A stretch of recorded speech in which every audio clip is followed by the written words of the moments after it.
Hi friends, welcome back to Bigg Boss reviews season 4 Telugu. ఇవాళ కొన్ని main points చూద్దామండి. Last వీక్వి లేట్ చేయకుండా ఇవాళ వీడియో స్టార్ట్ చేసేద్దాం. నామినేషన్ ప్రక్రియ అయిన తర్వాత ఎవిక్షన్ పాస్ కోసం టాస్క్ ఇచ్చారండి. అందులో అవినాష్ అండ్ అఖిల్ లాస్ట్ ఫైనల్కి చేరుకున్నారు. ఇక్కడ వాళ్ళు సపోర్ట్ హౌస్మేట్స్ ఎవరికి ఎక్కువ సపోర్ట్ చేస్తే వాళ్ళు ఎవిక్షన్ పాస్కి అర్హులు అవుతారని చెప్పారు.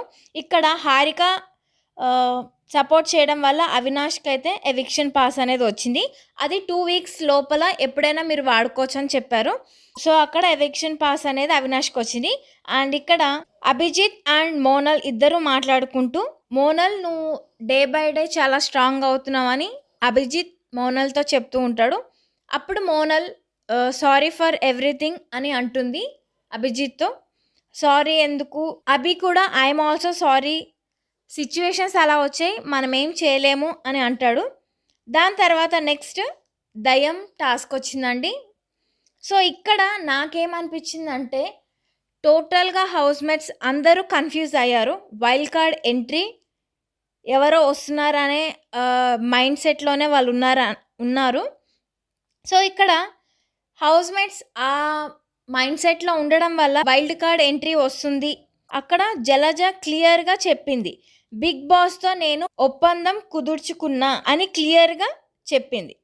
దీని తర్వాత అందరినీ ఆట పట్టిస్తూ ఇక్కడ ప్రతి ఒక్కరు ఏ టాస్క్ చేయాలో చెప్పింది. కానీ వాళ్ళు అప్పటికి ఏదైతే వాయిస్ వచ్చిందో దయ్యం వాయిస్, దాన్ని జోక్గా తీసుకొని ఇమిటేట్ చేస్తూ ఇలా చేస్తున్నారు.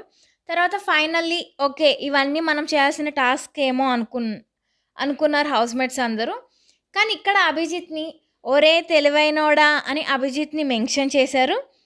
ఇక్కడ అభిజిత్ నిజంగానే మైండ్ గేమ్ ఎలా ఉంటుందో మనందరికీ తెలుసు. కానీ ఇక్కడ అభిజిత్ ఇవాళ మాత్రం దయ్యం టాస్క్లో మాత్రం బ్లండర్ మిస్టేకే చేశాడని చెప్పుకోవాలి. ఇక్కడ మీరు ఒకటి గమనించుంటే ఇక్కడ అభిజిత్ విషయంలో ఒకటి ఆకులు లెక్క పెట్టమని ఒక టాస్క్ వచ్చారు.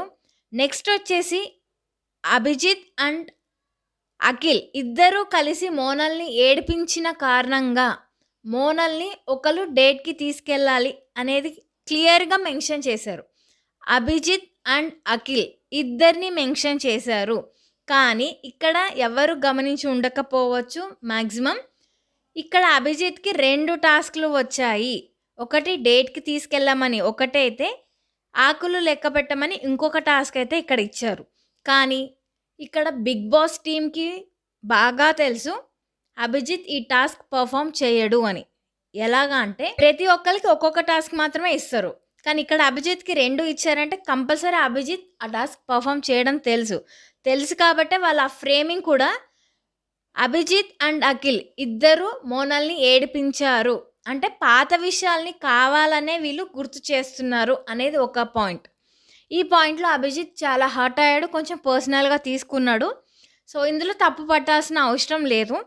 టాస్క్ పరంగా అయినప్పటికీ కూడా పాత విషయాల్ని ఇప్పుడు ఆల్రెడీ అభిజిత్ అండ్ మోనల్ కొంచెం కలవడానికి, ఫ్రెండ్స్ అవ్వడానికి ట్రై చేస్తున్నారు. సో బాండింగ్ అనేది స్టార్ట్ అవుతున్నప్పుడు వీళ్ళు మళ్ళీ జరిగిన పాతవన్నీ కూడా గుర్తు చేయడం అనేది కరెక్ట్ కాదని నాకు అనిపించింది. కానీ ఎక్కడా కూడా అభిజిత్ పర్సనల్గా మోనల్ని హర్ట్ చేయలేదు, తనని ఏడిపించలేదు. సిచ్యువేషన్స్ అలా వచ్చాయి. అండ్ ఇంకా ఎక్కువ చెప్తే నామినేషన్ ప్రక్రియలో ప్రతిసారి అఖిల్ మాత్రమే మోనల్ నేమ్ని తీసుకొచ్చాడు ఫస్ట్. అభిజిత్ ఎక్కడా కూడా మోనల్ నేమ్ తీసుకురాలేదు చాలా వరకు. సో ఇక్కడ అభిజిత్ ఏడిపించాడు అనేది తనకు కొంచెం హర్ట్ అయ్యాడు. సో అది కాకుండా మళ్ళీ ఇక్కడ ఇంకొక వేలో ఎలా ఆలోచించారంటే కిచెన్ ఏరియాలో ఆ టాస్క్ పేపర్ చదువుతున్నప్పుడు అభిజిత్ అండ్ అఖిల్ ఇద్దరు మోనల్ని ఏడిపించారు కాబట్టి మీరు డేట్కి తీసుకెళ్ళాలి అనే సెంటెన్స్ ఏదైతే వాళ్ళు ఫ్రేమ్ చేశారో ఇక్కడ కిచెన్ ఏరియాలో సోహెల్ వీళ్ళందరూ అంటారు కూడా, మీరు ఇప్పుడు డేట్కి తీసుకెళ్తే మీరు ఏడిపించినట్టు ఒప్పుకున్నట్టే అనే ఒక సెంటెన్స్ అనేది పాస్ ఆన్ చేస్తారు. దానివల్ల కూడా వీళ్ళు టాస్క్ చేయడానికి కొంచెం ఆలోచించారని చెప్పుకోవచ్చు. కానీ ఇక్కడ అభిజిత్ ఆకులు లెక్క పెట్టడం అనే టాస్క్ ఏదైతే ఇచ్చారో అది చేస్తుంటే చాలా బాగుండేదని నాకు కూడా అనిపించింది పర్సనల్గా. ఎందుకంటే ఇక్కడ ముందే అనౌన్స్ కూడా చేశారు. Bigg Boss luxury budget task అని ముందు చెప్పారు. తర్వాత కూడా వీళ్ళు బిగ్ బాస్ చెప్తేనే మేము చేస్తాము. బిగ్ బాస్ నుంచి మాకు రిటర్న్ టాస్క్ రాలేదు అన్నగానే ఈ అభి అండ్ అఖిల్ డేట్‌కి తీసుకెళ్ళాలి మోనల్ని అనే టాస్క్ పేపర్‌లోనే రిటర్న్‌గానే వచ్చింది. సో, ఇక్కడ క్లియర్‌గా దీని తర్వాత నెక్స్ట్ లగ్జరీ బడ్జెట్ అని చెప్పినప్పటికీ అభి మళ్ళీ ఒకసారి ఓకే. డేట్‌కి తీసుకెళ్ళలేదు. అఖిల్ తీసుకెళ్ళాడు కాబట్టి అభిజిత్‌కి ఇంకొక టాస్క్ ఇచ్చారు కాబట్టి ఆకులు లెక్క పెట్టేది తను ట్రై చేసుంటే బావుండేది. బట్ ప్రాపర్టీ డ్యామేజ్ అవుతుంది అనే ఒక పాయింట్ అభిజిత్ ఆలోచించాడు. కానీ ఇక్కడ అభిజిత్ కొంచెం రాంగ్ వేలో ఆలోచించాడేమో అని నాకనిపించింది. ఎందుకంటే ప్రాపర్టీ డ్యామేజ్ అంటే మనం కోపంగా ఉండో లేదో మన ఫ్రస్ట్రేషన్ తీర్చుకోవడానికి మనం దేనైనా కొట్టడం, పగలగొట్టడం అయితే అది డ్యామేజ్ అవుతుంది కానీ, ఆకులు లెక్క పెట్టడం డ్యామేజ్ అవ్వదు అనే ఒక పాయింట్, ఒక లాజిక్ అనేది ఇక్కడ అభిజిత్ మిస్ అయ్యాడనిపించింది. అండ్ నెక్స్ట్ కమింగ్ టు ఇక్కడ అభిజిత్ అది పర్ఫార్మ్ చేసుంటే మేబీ ఆకులు వెనకాల ఏమైనా లగ్జరీ బడ్జెట్ వచ్చేదేమో, ఏవైనా ఐటమ్స్ నేమ్స్ రాసి ఉండేటివేమో, మేబీ జస్ట్ అలా ఒక ఆకుల మీద ఒక చేతులతో అలా టచ్ చేసి అసలు ఏముంది అనేది చెక్ చేసుంటే బాగుండేదేమో నాకు అనిపించింది. ఎందుకంటే ఇక్కడ ప్రతి సోహెల్ అఖిల్ డేట్‌కి తీసుకెళ్ళాడు మోనల్ని. సోహెల్ పర్ఫార్మ్ చేశాడు. అవినాష్ కూడా నైట్ అంతా నవ్వుతూ లాంతర్ పట్టుకొని ఉన్నాడు. సో, ప్రతి ఒక్కళ్ళకి ఇచ్చిన టాస్క్ పర్ఫార్మ్ చేశారు. కానీ లాస్ట్‌కి ఇక్కడ లగ్జరీ బడ్జెట్ అనేది వాళ్ళకి రాలేదు. సో, నేనేమనుకుంటున్నానంటే మేబీ అభిజిత్‌కి లీవ్స్ కౌంట్ చేయమన్నారు కదా! మేబీ ఆ లీవ్స్ వెనకాల ఏమన్నా లగ్జరీ బడ్జెట్స్ ఇచ్చారేమో వాళ్ళకి. ఐటెమ్స్ లీవ్స్ వెనకాల రాసి ఉన్నారేమో. సో, దానివల్ల వీళ్ళకి లగ్జరీ బడ్జెట్ రాలేదేమో అన్న ఒక పాయింట్ నాకైతే ఐడియా వచ్చిందండి. ఇక్కడ అభిజిత్ పర్ఫార్మ్ చేసుంటే బాగుండేదని అనిపించింది. మేబీ తను చాలా డిస్టర్బ్ అవ్వడం వల్ల పర్ఫార్మ్ చేయలేదేమో అని నేనైతే అనుకుంటున్నాను. ఎందుకంటే ఏదైనా సరే కొంచెం మరీ పర్సనల్‌గా అయితే కొంచెం హర్టింగ్ అవుతారు. సో, అభి కూడా ఆ మూమెంట్‌లో హర్ట్ అయ్యాడనిపించింది.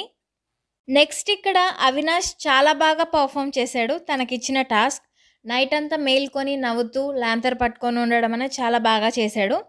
నెక్స్ట్ కన్ఫెక్షన్ రూమ్‌లో సెట్ బాగా వేశారు. తర్వాత అఖిల్ అండ్ సోహెల్ బాగా భయపడ్డారు. అండ్ బయటకొచ్చి అసలు ఏం భయపడినట్టు మాకు దయ్యం అంటే మాకేం భయం లేదు అన్నట్టు బిల్డప్ ఇచ్చారు. అసలు ఆసమ్ అనిపించింది. అది చాలా బాగా చేశారు ఇద్దరు. చాలా బాగా కామెడీ బాగా పండిందని చెప్పుకోవచ్చు ఇక్కడ. నెక్స్ట్ డే మనకొచ్చేసి best captaincy and worst captaincy select చేసుకోమని చెప్పారు. ఇక్కడ క్యాప్టెన్సీకి వాళ్ళు కరెక్ట్‌గా ఎంచుకోలేదని అనిపించింది. ఎందుకంటే మీ క్యాప్టెన్సీలో ఎలా ఉంది అనేది చూసుకోకుండా వాళ్ళు ఎలా క్యాప్టెన్ అయ్యారు అనే వేలోనే చాలా వరకు చూసుకున్నారు. మేము ఇంత కష్టపడ్డాం, అంత కష్టపడ్డాం అని ఈ పాయింట్స్‌తోనే captaincy best and worst select చేసుకున్నారు. అక్కడ హౌస్‌మేట్స్ అందరూ రాంగ్ చేశారని నాకు అనిపించింది. అండ్ లాస్ట్‌కి వచ్చేసరికి బెస్ట్ క్యాప్టెన్సీగా హారికకి ఇచ్చారు. వర్స్ట్‌గా ఆర్యానాకి ఇచ్చారు. ఆర్యానా చాలా ఫీల్ అయింది. అప్పుడు అభి తనతో మాట్లాడుతూ, తను సపోర్ట్ చేస్తూ, నేనసలు ఒక్కసారి కూడా క్యాప్టెన్ అవ్వలేదు. కానీ నువ్వు అయ్యావని బాగా సపోర్టివ్‌గా, స్పోర్టివ్‌గా తీసుకొని తనతో మాట్లాడాడు. చూడ్డానికి కూడా చాలా బాగుంది ఇద్దరు మాట్లాడుకుంటుంటే. అండ్ ఇక్కడ ఆర్యానా కూడా చాలా స్ట్రెయిట్ ఫార్వర్డ్‌గా అలా అని ఏం లేదు. నా వేలో నేను గేమ్ ఆడాను. నీ వేలో నువ్వు గేమ్ ఆడావని చాలా స్పోర్టివ్‌గా తీసుకుంది. చెప్పింది. అక్కడ వాళ్ళిద్దరూ నాకు వాళ్ళ కన్వర్జేషన్ గానీ, వాళ్ళు మాట్లాడిన మాటలు కానీ, ఈచ్ అండ్ ఎవ్రీథింగ్ నాకు బాగా నచ్చాయండి. మీకు కూడా అభి లీవ్స్ టాస్క్ పర్ఫార్మ్ చేసుంటే బాగుండేదేమో, లగ్జరీ బడ్జెట్ వచ్చిండేదేమో అని మీకు కూడా అనిపించుంటే ప్లీజ్ లైక్ చేయండి. అండ్ సబ్స్క్రైబ్ చేసుకోవడం మాత్రం అస్సలు మర్చిపోకండి. అండ్ కింద